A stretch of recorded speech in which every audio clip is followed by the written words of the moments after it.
Wabarakatuh. A'udzubillahi minasyaitonir rajim. Bismillahirrahmanirrahim. Alhamdulillahi rabbil alamin. Wassalatu wassalamu ala asyrafil anbiya'i wal mursalin sayyidina Muhammad wa ala alihi washabbihi ajma'in. Rabbi shrah li sadri wa yassir li amri wahlul 'uqdatam min lisani yafqahu qawli. Subhanaka la ilma lana illa ma 'allamtana innaka antal alimul hakim. Na'udzu bikalimatillahi tammah min kulli syaitanin wa hammah wa min kulli 'ainin lammah walhamdulillahi rabbil alamin. Sahabat-sahabat sidang halaqah kuliah Zuhur kita pada hari ini 20 Zulqaidah 1447 Hijrah, yang insya-Allah senantiasa saya doakan dengan keafiatan dan kebaikan. Amin ya rabbal alamin. Mudah-mudahan keberadaan kehadiran kita pada tengah hari ini, baik yang datang secara offline bersemuka maupun yang bersama-sama dengan kita melalui dalam talian ataupun online, jazakumullah khair jaza. Terima kasih banyak sudi hadir ya.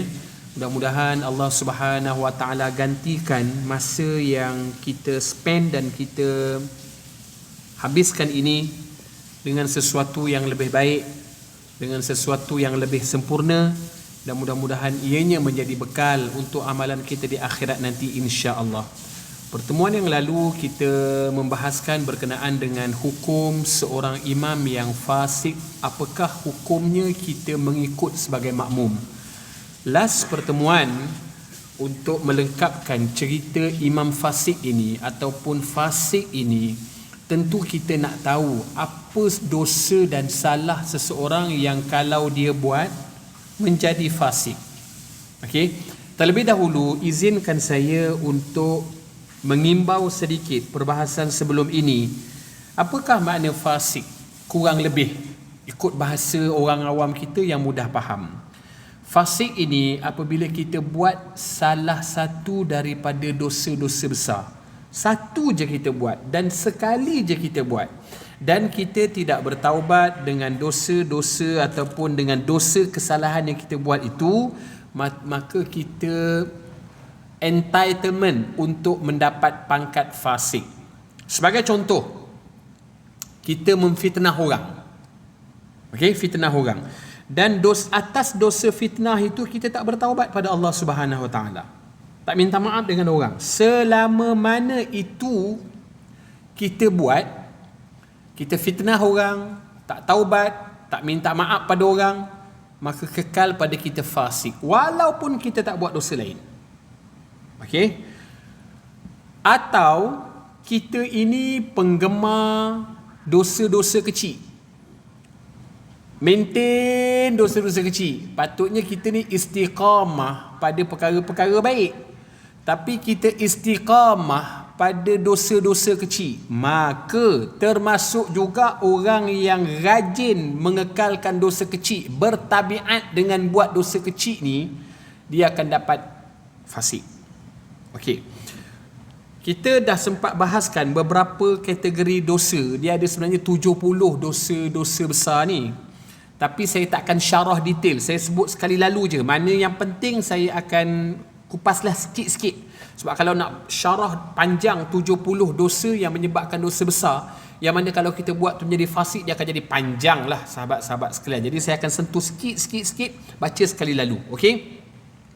Pertemuan yang lalu kita dah bahaskan sampai yang ke-9, memutuskan hubungan silaturrahim. Dah selesai. Hari ni dosa ke-10, dosa besar yang kalau kita buat walaupun sekali seumur hidup tanpa taubat, tapi kalau dah buat dosa kemudian taubat, dia dah tak fasik lagi lah. Okey. Yang ke-10, zina. Ini pun tuan-tuan faham, tak payah cerita panjang. Liwat pun tuan-tuan perempuan faham. 12, makan riba. Makan riba kena hati-hati, sebab bab yang ke-9, 10, yang ke-10, 11 ni, zina, liwat, insya-Allah orang surau, orang masjid insya-Allah tak buat lah. Okey? Tapi yang bab riba, ini ada kemungkinan yang pakai kopiah pun terbuat. Sebab riba ni daripada segi zahir dia seolah-olah tak perasan sangat itu dosa. Kalau mencuri nampak jahat, menipu nampak jahat, berzina jahat, liwat lagi jahat, khianat orang lagi jahat, bunuh jahat, dosa besar. Tapi kalau riba ni, dia macam orang tak perasan sangat. Dia sebab riba ni akibat daripada tak perhalusi kita dengan muamalah yang sepatutnya halal. Contoh jual beli. Jual beli tu halal, tapi kerana kita leka ataupun bab insurans sebagai contoh. Leka, maka tak perasan. Aku dah terjebak dalam riba. Okey. Riba salah satu dosa besar. 13, makan harta anak yatim. Ini mungkin kita tak terlibat di sini, tapi yang nak kena hati-hati yang jaga anak yatim. Harta anak yatim ni sikit je saya cerita, ringkas-ringkas je. Kita boleh makan. Fal yakul bil ma'ruf, surah An-Nisa kata. Kamu boleh makan tapi dengan cara baik. So hati-hati dengan orang yang jaga anak yatim. Baik jaga dalam kapasiti ramai ataupun jaga dalam kapasiti yang kecil.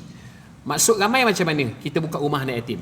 Atau kapasiti kecil, mungkin kita jaga seorang dua anak yatim, anak abang kita, anak kakak kita, anak sepupu kita. Sebagai contoh, abang kita meninggal kemalangan, meninggal sekali dengan isterinya, ipar kita, kakak ipar kita, dia ada anak seorang ataupun dua orang. Dua-dua tu kita ambil inisiatif untuk jaga. Silakan Al-Fadhil. Allah. Ni memang tiap-tiap hari pakai kod ni. Sejuk. Allah masalah. Saja saya nak beritahu, saya yang buka lampu tadi. Mohon maafkan kesilapan saya. Gurau jadi, nanti letak gambar kita together lagi, okey. Jadi dia makanan harta yatim ni dia kadang-kadang orang tak perasan. Contoh kita jaga dua orang anak saudara kita yang kehilangan mak ayah akibat kemalangan. Kita ada masa kalau anak yatim tu susah, dia memang tak ada harta pusaka ataupun harta yang diamanahkan untuk kita urus, tak apa. Maknanya kita jaga dia, kita asuh dia, kita pelihara dia ikhlas kerana Allah. Itu Allah sajalah yang boleh balas.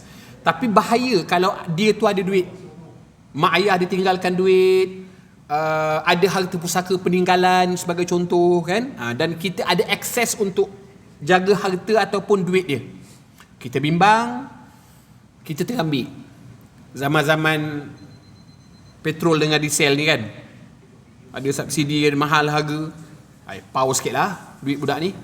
Bahaya, takut begitu. Okey, saya tak akan cerita panjang ni sebab saya cuma nak senaraikan 70 dosa besar yang mengakibatkan fasik. Mana penting saya akan sentuh. Tok So jaga-jaga jangan sampai termakan harta anak yatim. Jalan selamat, minta advice daripada orang yang pakar, ustaz ataupun tuan guru ataupun lembaga zakat ke apa ke, orang yang ada autoriti. Tanya, saya jaga anak saudara saya, anak yatim, dia ada duit, mak ayah dia ada tinggalkan duit, meninggal. Jadi yang makruf, yang terbaik kalau saya nak makan harta dia, bukan makan harta lah, saya nak manfaatkan sedikit daripada harta dia untuk keperluan dia, dan mungkin sedikit sebanyak sebagai upah saya menjaga. Bagaimana cara? Tolong rujuk pada yang pakar, jangan ambil sebarang-sebarang. Okey. 14, lari pada medan perang. Ini dosa besar. Yang ke-15, bohong Allah dan Rasul. Yang ke-16, pemerintah menipu rakyat dan menzalimi mereka. Ini kalau salah bahas kena gam. Tapi tuan-tuan boleh faham lah ni. Orang atas pemerintah menipu rakyat, HOD menipu staff, C-level menipu staff. Termasuk makna pemimpin, orang yang diberi amanah untuk memimpin, kamu tipu orang di bawah. Termasuk. Okey. Ingat apa Nabi pesan. Kadang-kadang kita tak sengaja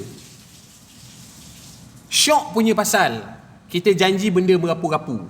Kan Nabi dah pesan, elakkan berkata-kata pada dua keadaan. Satu ketika terlalu seronok, yang kedua ketika terlalu marah. Dia akan mengarut-ngarut. Kalau kita marah bercakap, kita akan sumpah serendah orang. Biasanya lah. Kalau kita seronok sangat, kita akan berjanji benda yang kita rasa sebenarnya tak mampu kita tunai. Tapi sebab seronok sangat, kan tak, hal-hal kecil je kita seronok benar hari tu, tapi balik rumah syok punya pasal. Bila isteri tanya, bang, Daripada turun kereta, keluar kereta tadi abang sengih manjang-manjang ni, apa hal? Company announce bonus 4 bulan gaji. Takkan seorang je kot, bini kata kan. Takkan seorang je kot, kami macam mana? Alah, jangan risaulah. Sebelum hujung tahun ni, kita berjalan ke Turki. Dia punya sebut tu, kita berjalan semua ni anak beranak kita ni pergi ke Turki. Kita sebut tu, kita tak fikir panjang. Tambangnya, kosnya. Akhir bawa berjalan juga. Tengok masjid terapung je. Bini dah komplain, bang, hari tu kata Turki. Ini tu asal kata Turki, ayam Turki pun saya tak nampak. Alah, awak ni bising-bising lah. Ni ada juga orang buat berjalan ni Sebenarnya menipu. Sebab apa dia terlepas cakap? Sebab terlalu seronok. Benda yang kita tak pasti jangan janji. Okey? 17, takabur. Takabur faham membesarkan diri, sombong. Ni pun Allah tak suka. Kita buat sekali je sombong ni dan tak bertaubat pada Allah atas kesombongan kita, fasik. Fasik ni apa? Berdosa besar. Okey? Berdosa besar. Dan implikasi daripada fasik ini, tak layak jadi wali menikahkan anak.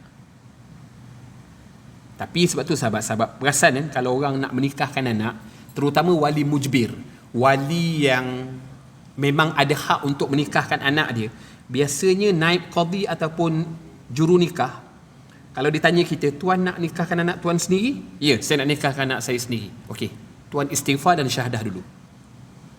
Tujuan dia untuk melonggarkan wali yang nak menikahkan anak tu, membebaskan wali daripada fasik ataupun mungkin dah tergelincir akidah. Biasanya kita akan istighfar dulu. Astaghfirullahalazim, astaghfirullahalazim, astaghfirullahalazim.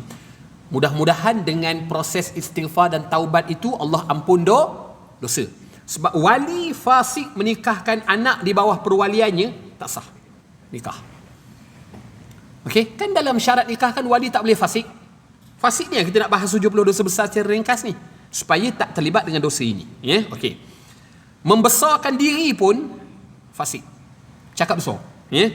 18, jadi saksi bohong. 19, minum arak. Adif minum arak tak? Okey, steady. Ya. Saya tanya tu sebab saya confirm tidak, kan? Kalau tuak tu sejenis apa? Saya pernah dengar tuak ni.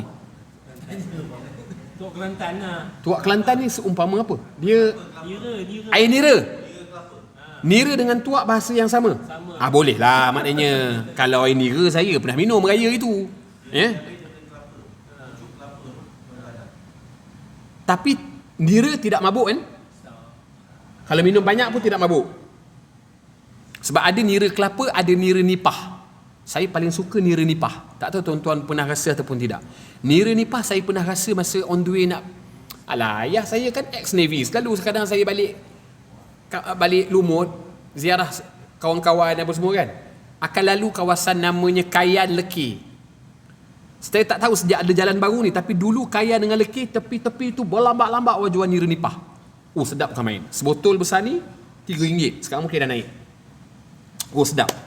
Jadi kalau tuak itu ialah nira, maka halal. Tak ada masalah lah. Itu kalau nira nipah tu, sekali adab 4-5 botol pun boleh habis. Standby kencing je lah. Kan? Tapi memang sedap. Tapi kalau nira kelapa saya jarang minum, tapi saya pernah minum. Dan kalau yang dinamakan tuak di setengah negeri itu, itulah juga nira, ya boleh, tak ada masalah. Cuma kalau tuak bahasa kita ni, benda mabuk lah.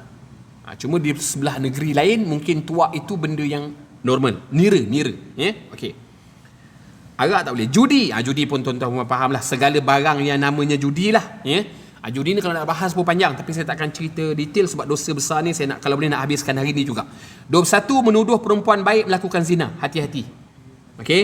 22, khianat pada harta rampasan perang. Ini pun kita tak terlibat. 23, curi. Mencuri dosa besar. Yang takrif mencuri ni ambil barang orang tanpa izin. Okey, ambil barang orang tanpa izin. Maka tapi dia ada dia punya haulah kadar.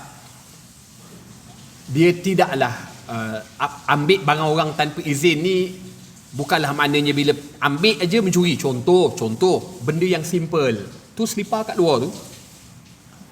Contoh nak keluar, nak pergi tandas sekejap. Mat, fasik kau. Kau curi slip, kau pakai slipper orang. Tadi kau pakai kasut kan? Ni bukan slipper surau ni slipper orang jemaah. Fasik kau. Dosa besar. Tak sah nikahkan anak kau. Janganlah gitu. Ekstrim benar tu. Dia ada haul kadarnya. Kadar tu nak kena rujuk pada agensi ataupun badan yang pakar lah. Dia berubah setiap tahun macam zakat. Maknanya macam tu macam ni. Nak tahu, nak faham kadar tu macam mana? Kalau dia buat mencuri tu melebihi kadar, dia layak dipotong tangan ikut hukum hudud.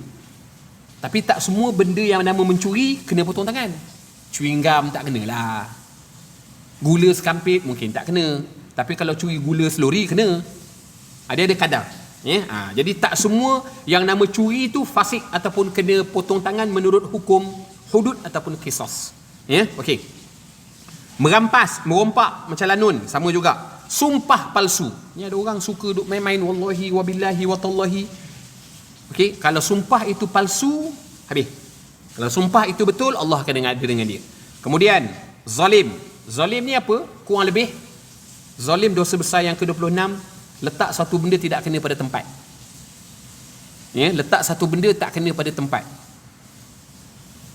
Contoh, kita ada duit bagi nafkah pada mak ayah, tapi tak bagi nafkah pada isteri. Zalim. Patut nafkah kita utama pada isteri dan anak-anak, baru bagi pada mak ayah. Perbuatan itu zalim. Salah satulah contoh. 27. Mengambil harta orang dengan bayaran yang kurang dan memberikan kepada yang bukan berhak. Pampasan cara batil. Ni biasa lebih kepada orang yang ada kuasa. Dia ambil harta orang cara zalim, dipasing pada orang lain untuk dimajukan cara yang tak betul, dia ambil komersial dengan cara yang tak betul. Pun sama, dosa besar. Makan benda haram, ni tuan-tuan faham. Membunuh diri pun kita faham, hukumnya berdosa besar. Cakap bohong, siakap senohong, gelama ikan duri, suka bercakap bohong, lama-lama mencuri. Ada pepatah yang dah baru tu saya tak nak sebut. Nanti pun kena gam juga. Cakap bohong lama-lama jadi ton. Nanti kena gam, bahaya.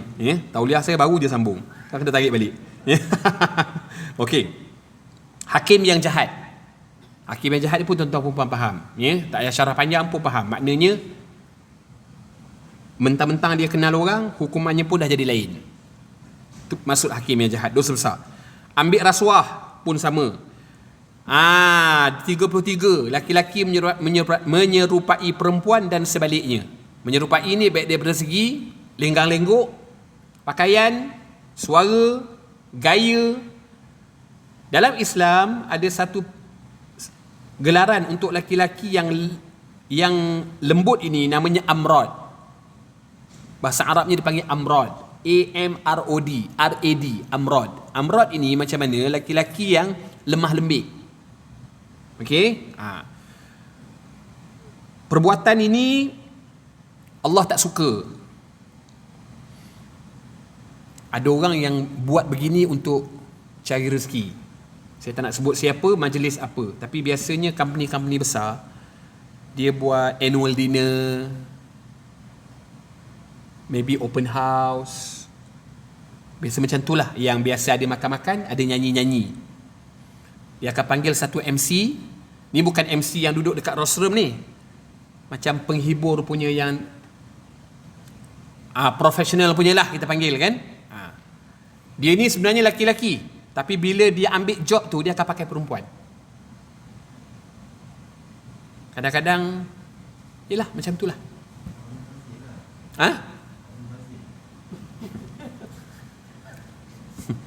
Kalau nak saya bagi mikrofon dia cakap. Lebih kurang gitulah tuan-tuan. Nak sebut nama tak gamak, tuan-tuan boleh sebut, sebab saya dalam live ni kadang-kadang payah ramai orang tengok. Tapi gitulah lebih kurang. Awak laki-laki, tapi payment ni mahal tau. Pernah ada satu company ni, dia jemput, saya datang lah, tak tahulah pula ada benda gitu. Tapi saya duduk makan-makan, cepat-cepat saya cabut lah. Payment dia RM15,000. RM15,000. Professional fees untuk dia tu RM15,000. Lebih kurang dalam 2 jam 2 jam setengah lah, 2 jam setengah ke 3 jam lah dia punya show lah. Show dia tak ada benda pun, dia bukan menyanyi, dia melayan orang, menyakat orang, buat kelakor, gitulah, buat havoc dalam majlis. Dia akan pakai perempuan, pakai seksi, jadi dia tukar baju lain, tapi dia hakikatnya laki-laki. Perbuatan itu haram, berdosa besar. Rezeki dapat halal tak? Tidak berkat. Okey, tidak berkat. Jadi kalau betul dia memang lelaki tapi dia watak kata macam perempuan juga. tak apa. Dia gini. Memang ada laki-laki macam Adif ni. Dia memang lembut. Lembut okey, jangan lemah lembik. Lemah lembut okey. Saya faham ada kategori laki-laki, saya ada saudara yang seumpama itu. Kita tengok muka dia, kita tahu ini macam lembut, orang lembut. Kawan saya bahkan pernah sebilik dengan saya masa di Mak Tafiz dulu, dia lembut. Tapi tak berlaku apa-apalah antara kami. Saya okey. I'm okay. Ya. Dia kadang dia tanya, cara dia tanya dengan lenggok badan dia tu, hang nak pergi mana? Dia lembut, suara lelaki tapi tone dia lembut. Itu is okay tuan, dia tak ada masalah, itu fitrah dia. Tapi jangan melintuk liuk, duk gosok-gosok orang, duk pegang-pegang orang, tak usah. Awak memang Allah Allah cipta begitu, okey, tapi jangan dilayan. Saya tak percaya kalau dia seorang laki-laki tapi tak boleh berjalan macam laki-laki. Jalan tu boleh dibentuk. Awak jalan macam biasa. Kita tahu kan benda yang memang fitrah dengan benda yang sengaja dibuat-buat, yang ditambah-tambah, kan, suara yang dikepit-kepit, kita tahu.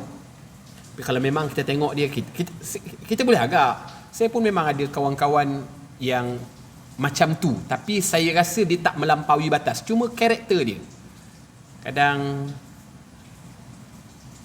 dia jenis suka orang nampak dia ada make up, kan? Saya pernah jumpa satu orang yang masa kami basuh tangan di tandas sebelah-sebelah sinki ni, dia tak tahulah dia pakai, tak tahulah lipstick ataupun lip balm ke, saya tak pastilah. Tapi dia kat cermin tu, dia suka macam tu. Dia nak dia berhias.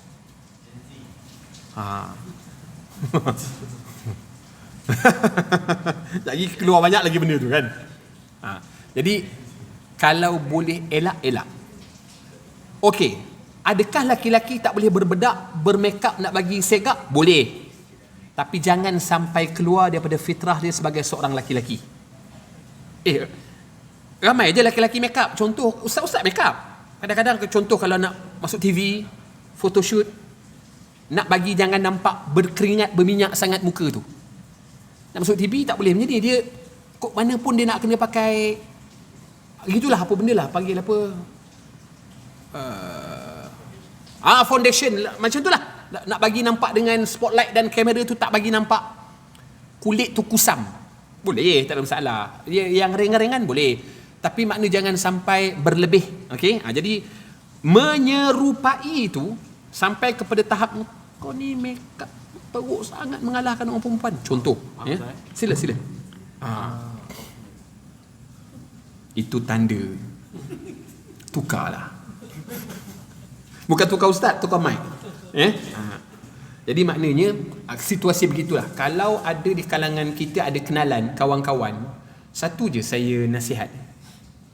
Layan dia dengan baik, selayaknya layan seorang laki-laki. Silap kita kadang-kadang, dulu masa belajar saya ada seorang kawan, masa di college dulu. Kita tengok dia, kita tahu masa hari daftar masuk kan, cara dia cakap, tapi pakaian dia elok. Dia pun tak mengada-ngada, tapi kita tahu cara dia cakap ni, ini lembut ni orang ni. Kita boleh agak kan. Dah lama, dah setahun, 2 tahun, kita pun dah masuk tahun pertama, tahun kedua. Dia ni okey berkawan dengan orang. Cuma kami perasan kawan kami ni, kalau macam kita, budak-budak jantan, bertuala, belengging. Biasa kan? Pakai tuala, tak pakai baju. Belengging orang jantan. kan? Budak asrama, budak kolej. Tapi dia tak pernah begitu. Dia tak paling dia akan istilahnya apa kalau orang perempuan tu berkemban. Dia akan tutup daripada dada sampai ke lutut. Dia pakai tuala labuh. Ataupun kalau dia pakai tuala dia akan pakai baju. Okey, kita hormat dia, tak ada masalah. Kita pun tak nak tanya benda tu. Dan kita faham dia gitu. Tapi kadang-kadang bila kita nak, kadang kita bincang juga sama kawan-kawan yang jantan-jantan ni, jantan-jantan ni perkasa ni. Mana kita nak train dia ni sikit, bagi lasak sikit sebab dia lasak-lasak dia tak nak. Kita ajak dia main bola. Ajak dia main bola, ajak dia pergi hiking. Mula dia tak nak. Tapi pujuk, tak ada, kau tak syok dia gini. Kalau kau tak nak hiking sangat, kau tukang masak untuk kami. Jadi libatkan dia dan jangan layan dia macam permaisuri lah. Ni kita pula lebih dengan dia, kita pula buat lembut. Macam mana? Ibarat macam bercakap dengan Cina, kita cakap logat Cina pula. Telo Cina. Kita orang Melayu. Cakaplah cara Melayu. Kan? Macam dia lah. Dia kita tahu dah lemah lembut. Jangan ditambahkan lembut itu lagi, jadi dia makin mengada-ngada, menganggap orang faham dia. Jadi kita layan dia macam kita seorang laki-laki, dia pun laki-laki. So treat dia macam dia laki-laki dan diperlakukan macam laki-laki. Tapi kalau bab dia tak nak dia tak nak apa nama orang tengok badan dia, itu hak dia lah. Walaupun laki-laki tak boleh lah paksa dia. Apa kau dengan kami pun bukan buka lah bayar. Tak boleh lah. Itu hak dia, peribadi dia kan. Tapi daripada segi layanan kita kena samalah. Okey, kemudian yang ke-34. Ni kena kat kita ni, laki-laki dayus. Jaga-jaga. Ringkas cerita, tengok siapa yang bawah perwalian kita, siapa bawah tanggungjawab kita. Macam saya dengan tuan-tuan ada isteri, make sure isteri tutup aurat bagus. Sentiasa pesan pada isteri, kerja baik-baik, jaga pergaulan, jaga batasan. Of course, apa yang berlaku di pejabat dia kita tak tahu. Tapi kita sendiri doalah pada Allah kita jadi suami yang baik, laki-laki yang baik. Saya yakin kalau kita jaga part kita, Allah akan bantu jaga keluarga kita. Apa maksud saya? Gini. Apa tugas sebagai suami? Contohlah, ringkas. Ambillah tahu hal isteri. Lunch dia, minum petang dia. Nasihatkan dia. Tunjuk kita rijal, kita suami yang laki-laki yang bergelar suami. Jangan sampai kita lepas tangan langsung. Awak dah kerja, awak profesional, awak pun dah pangkat manager, pandai-pandai awak jaga diri awak lah. Saya tak setuju. Jadi ambil tahu supaya tidak ada peluang orang lain ambil tahu hal bini kita. Dan bila bini kita tahu kita jaga pakaian dia, kita dalam pada masa yang sama kita solat pun kita jaga.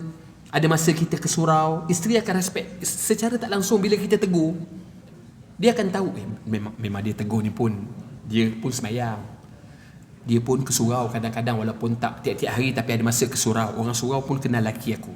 Jadi kalau laki aku nasihat, awak yang ketat-ketat benar, awak lalu depan surau ketat-ketat. Saya minum dekat kedai tepi surau kadang-kadang tengok, malu juga awak pakai macam tu. Kawan saya ada kopiah atas bawah, depan belakang kiri kanan. Bukan setakat pakai kopiah kat kepala je, lutut saya pun pakai kopiah. Kan? Jadi kita cakap begitu, isteri kita boleh faham. Slow. Jangan sampai kita biar langsung. Biar dayus. Dayus ini saya cakap terang, minta maaf sahabat-sahabat ada masa lelaki yang ke surau ke masjid pun boleh terlibat. Setuju? Sebab dia tak perasan. Bukan tak perasan, dia ambil ringan. Kadang anak kita make up benda yang tak sepatutnya. Contoh, tindik hidung. Fatwa wilayah, tindik hidung haram. Baik laki-laki, baik perempuan. Ada dalam fatwa mufti wilayah. Dalam penulisan Dr. Zulkifli bin Muhammad Al-Bakri dalam Al-Inarah, saya tak pasti ada ke tidak artikel tersebut. Tapi lah fatwa mufti wilayah, tuan-tuan boleh search. Hukum menindik hidung. Ada setengah kaul kata makruh, tapi kita memegang kepada pandangan haram. Anak kita ada nindik hidung, contoh. Kita nampak. Lawa pula. Kak Long buat kat mana tindik hidung tu? Abah nak buat jugalah. Yang tindik hidung ni biasanya haiwan korban je. Nak cakap benda tu kan kasar kan. Tapi biasa yang tindik hidung ni Dia tindik, boleh tindik. Orang perempuan ni faham. Dia banyak part yang boleh pakai aksesori. Tapi aksesori yang menjadi uruf ataupun kebiasaan setempat. Telinga, kan? Tapi kalau awak dah tindik hidung, tindik mata, tindik pusat, kan dah pelik. Lembu tengok pun pelik. Banyak pula tempat dia tindik. Kan? Jadi, anak kita tengok dia pakai perhiasan yang bukan-bukan, nasihatlah. Jangan kita anggap biasa je. Kan? Sebab ada benda yang kita rasa, ni bukit okey kot perhiasan. Tengok fatwa dulu. Abah tak biasa tengok pun zaman Abah tak ada tindik hidung. Kau tindik hidung ni betul tak betul? Cuba tengok dalam fatwa mufti wilayah. Haram punya kat lu. Kau tanggal balik hidung. Bukan tanggal hidung, tanggal subang kat hidung tu. Ya? Kena alert benda tu tuan-tuan. Jangan sampai kita termasuk dalam kategori dayus. Kemudian 35.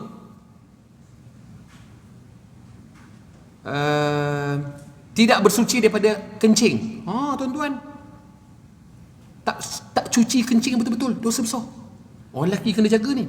Orang perempuan biasa lebih detail lah bab ni. Sebab saya tak nak sebut detail lah, nanti tuan-tuan perempuan kata tak sedap pula. Tapi maknanya orang perempuan biasa ghalibnya qada hajat kecilnya itu dia duduk lah ataupun mencangkuk. Tapi orang lelaki dia lebih fleksibel. Bila fleksibel, dia basuh pun lebih kurang.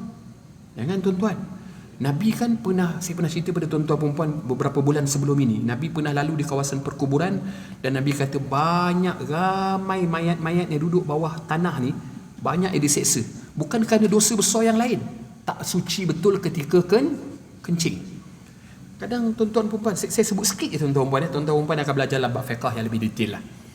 Kadang orang lelaki dia ambil mudah, dia kencing, lepas tu dia ambil air, dia basuh-basuh gitu je dekat kemaluan dia. Cara yang betul ialah kemaluan itu kena dilalukan air. Faham tak maksud saya? Kemaluan itu, contoh ni kan, siram air kat situ, letak jerus dengan air paip ataupun guna cebok. Bukan kita ambil air sapu-sapu gitu je. Nanti bila sapu pula sekali dua kali. Yang sisa air kencing itu diselaputi oleh najis. Itu kadang-kadang bila kita tanggal seluar kita nak basuh, berbau hancing. Sebab ada najis yang di situ. Tuan-tuan bayang, yang dengan hancing tu kita buat semayang. Itu dosanya. Boleh faham tak tuan-tuan perempuan? Sebab tu bab kencing Nabi ajar detail. Bab fiqh pun ajar detail. Walaupun nampak macam sedikit ada gangguan dan kurang sopan, tapi ni bab diazab tuan-tuan. Lepas tu sampai Nabi ajar kalau kencing tu macam mana. Berdehem 3 kali kan. Kemudian dilalukan di bawah kemaluan laki-laki tu. Urut, tolak. Jangan dipicit, meninggal nanti. Tolak. Fiqh tuan-tuan. Daripada pangkal itu tolak ke ujung. Supaya apa? Ibarat kalau air paip tu, air paip tuan-tuan tu kan, kadang-kadang kita dah tutup, tetapi ada lagi menitik beberapa titik. Nak tahu dia orang panggil apa? Saya panggil macam lawas ataupun tidak, cuba tepuk sikit kepala paip tu. Kadang-kadang ada menitik tu. Itu yang berlaku kepada alat sulit kita. Mungkin masa lepas kencing kita dah rasa okey. Bila berlaku pergerakan rukuk sujud, bangkit daripada rakaat seterusnya, dia kadang-kadang orang dah berumur ni tuan-tuan, dia dah tak fit macam dulu. Tambah pula masa kita muda kita selalu kencing orang. Kan? Bila dah sekarang dia ada terkeluar sikit. Biasa kencing. Bisa kawan kita ni. Bisa ni. Ni kalau dia kena gantung lama tauliah dia ni. Jadi makna gitu tuan-tuan. Jadi bab ini kalau kita fikir logik, tak basuh kencing dengan betul, takkanlah tak boleh kautim, dosa besar juga. Ya tuan-tuan, ni bukan sebab kencing tu. Implikasi daripada kencing tu semayang tak sah, kita semayang dengan seluar tak sah. Dia memang dia leceh sikit lah tuan-tuan perempuan. Memang sebab tu yang terbaik lah tuan-tuan. Memang kalau masa qada hajat tu, walaupun qada hajat yang kecil, kencing lah, sebaiknya tanggallah seluar. Tanggal seluar, kita duduk cangkung, kencing betul-betul. Lepas tu ambil kepala paip tu, halakan pada alat sulit kita supaya dia bersih dan kita berdehem puas hati. Ambil tisu, lap. Jangan main berdiri, hala mana yang patut. Lepas tu goyang tu sikit lebih kurang. Ambil air, lap dengan tangan gitu je, main raut-raut gitu je. Pakai seluar dalam, pakai seluar. Bahaya tuan-tuan. Tuan-tuan nak tahu betul tak betul saya cakap ni?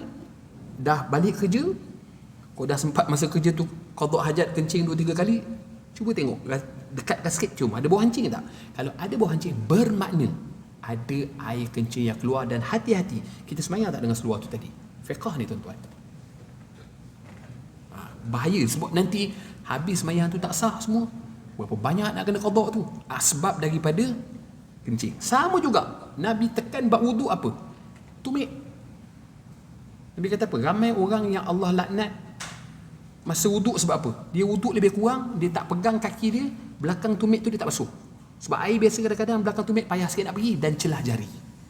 Jadi bila tak buat, kita pengen sembah-sembah lebih kurang kan, hala kaki gitu je, tak sah tuan-tuan. Sembahyang dah berapa lama dah kita. Itu cerita dia tuan-tuan perempuan. Kemudian riak apa dia? Tadi takabur, sombong. Riak ni asal pada perkataan ra'a, mempamerkan amalan, menunjuk-nunjuk. Bab ini payah tuan-tuan, sebab riak benda dalam hati. Kita tak boleh sebarang-sebarang kata ala riak itu, riak tu dia pergi Mekah, dia ambil gambar tu, riak tu tak boleh tuan-tuan, sebab barang riak ni barang dalam. Dia dengan Allah saja tahu. Tapi kita nak kena kawal benda tu. Bukan bermakna kita tak boleh share benda baik-baik. Boleh, tapi hati kena kawal. Ada je contoh. Ni tak lama lagi kan orang nak sembelihan korban kan? Orang nak kan? Ada orang contoh tahun lepas dia sponsor lembu 2 ekor, lembu besar lah.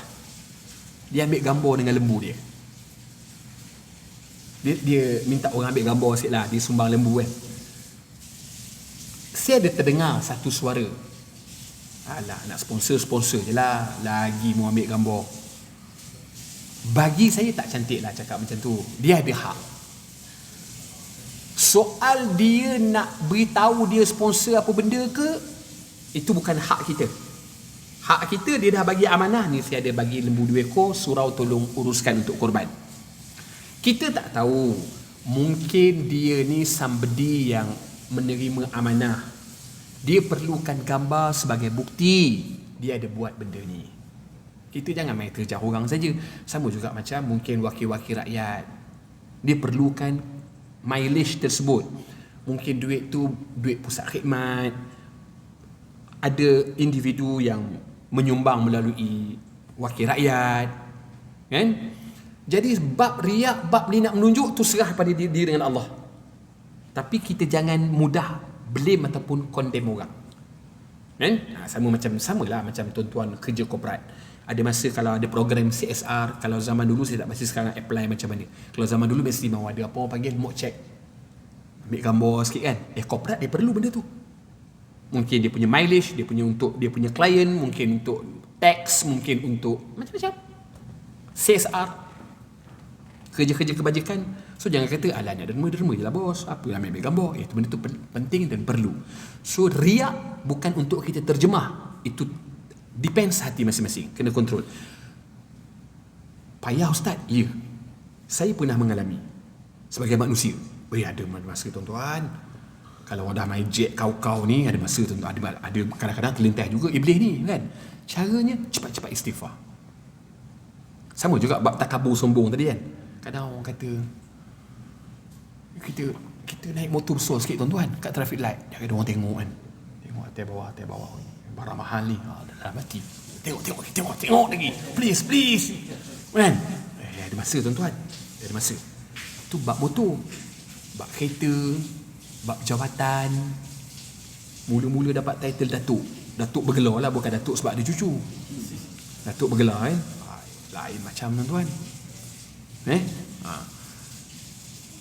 Ada satu majlis saya pergi ni, saya kenal lah dia tu, Datuk Seri. Saya kenal, dah kenal lama.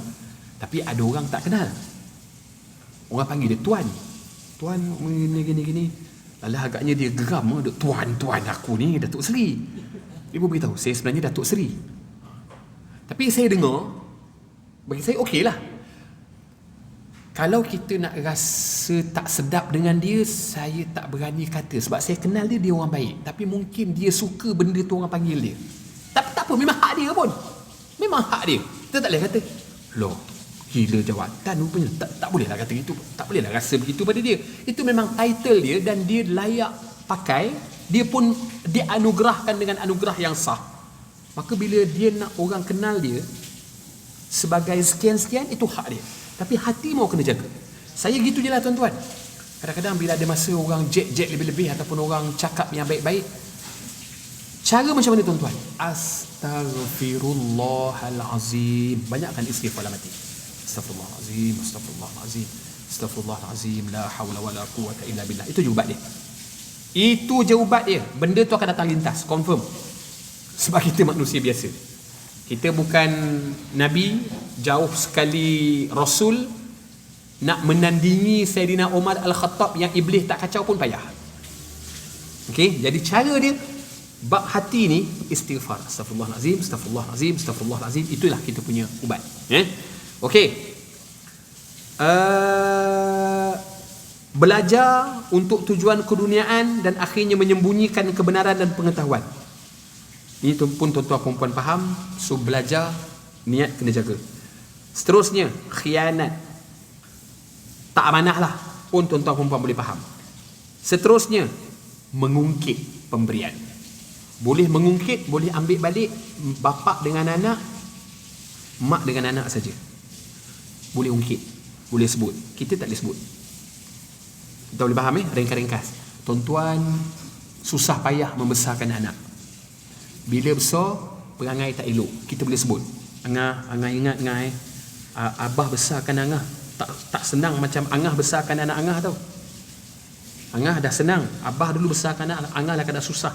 Abah bergodok bergadai untuk pastikan Angah berjaya. Itu mengungkit lah tu. Menyebut kembali pemberian. Bapa dengan anak, mak dengan anak boleh. Kawan tak boleh. Amboi, sejak naik pangkat ni lupa orang kampung kau datang KL dulu, aku recommend kau kerja. Kenanglah sikit. Tak usah sebut. Tak usah sebut. Kita sebut, kita ungkit, yang kita tolong tu habis. Kita nak mana? Nak yang manusia iktiraf ataupun nak Allah iktiraf? Dua-dua dapat. Kalau kita menyebut, okey, alamak, sorry bro, patut aku kenang jasa kau. Ya, dia akan kenang balik jasa kita. Tapi apa yang kita buat, habis. Tak ada pahala. Kita kena pilih lah. Sama juga puji. Awak nak manusia puji? Ya, awak dapat manusia puji. Tapi awak tak dapat yang Allah puji. So kita kena pilih. Okey, sama juga barang kita beri pada anak, beri dia barang, motor, kereta, handphone, untuk tujuan dia belajar. Dia tak guna cara betul, bapa boleh ambil balik harta. Bapa dengan pada anak boleh, mak dengan anak boleh. Adik-beradik tak boleh ambil balik. Ngah, bagi balik akak punya handphone. Mana boleh akak dah bagi balik? Dah ambil balik. Tak boleh, dosa. Kawan pun ataupun saudara kita dah bagi. Ni motor aku tak pakai dah ni. Aku dah ada motor baru. Ambil lah pakai. Ambil ni macam mana? Pinjam ke ambil? Ambil je lah terus aku bagi. Tiba-tiba kita bergaduh dengan dia ke ataupun tak berkenan dengan satu dua perbuatan dia, minta balik. Haram, berdosa. Jadi tips dia begini tuan-tuan. Pastikan setiap apa yang kita bagi dan tolong pada orang, kita lupa terus. Biasanya potensi jadi mengungkit ni bila kita tolong orang bersebab. Dan kadang-kadang memang kita tujuan tu kita dah letak siap-siap. Tak rugi baik dengan dia ni. Kok satu hari nanti jadi orang besar, boleh numpang. Dia akan jadi macam ni satu hari nanti. Dia jadi ni kadang-kadang tuan-tuan perempuan ni, orang-orang dekat-dekat, kawan baik, bapa saudara, anak saudara, sepupu-sepupu, kan? Dia mudah tersebut, mudah tersilap cakap. Dulu kau kecil-kecil, Pak Ngah juga yang tolong. Ni nak Pak Ngah dah besar tapi tak ada kerja. Tempat kau LTAT tu ada ke nak pakai orang? Kau anggaplah ni yang kalau kau tolong ni, kau anggaplah ni yang Pak Ngah tolong kau masa kecil-kecil dulu. Tak boleh. Kalau kita nak minta tolong anak kita, Adif, tempat kerja Adif ada kosong tak? Anak Pak Ngah ni baru graduate, tak ada kerja. Ni Pak Ngah forward. Tengoklah kalau apa boleh tolong. Cukup. Jangan dia sebut lagi. Adif, dah lalang ni, kod lah awak teringat nak balas jasa Pak Ngah. Dulu Pak Ngah rajin tolong kamu gini-gini. Ni kalau boleh Pak Ngah minta tolong sekali. Yang ni anak Pak Ngah baru fresh graduate, tolonglah, tak salah. Nak minta tolong Ustaz. Jangan sebut apa yang kita dah buat. Jumpa akan datang. Mudah-mudahan ada kebaikan dalam pertemuan. Aku qauli hadza astaghfirullahalazim li wa lakum. Assalamualaikum warahmatullahi wabarakatuh.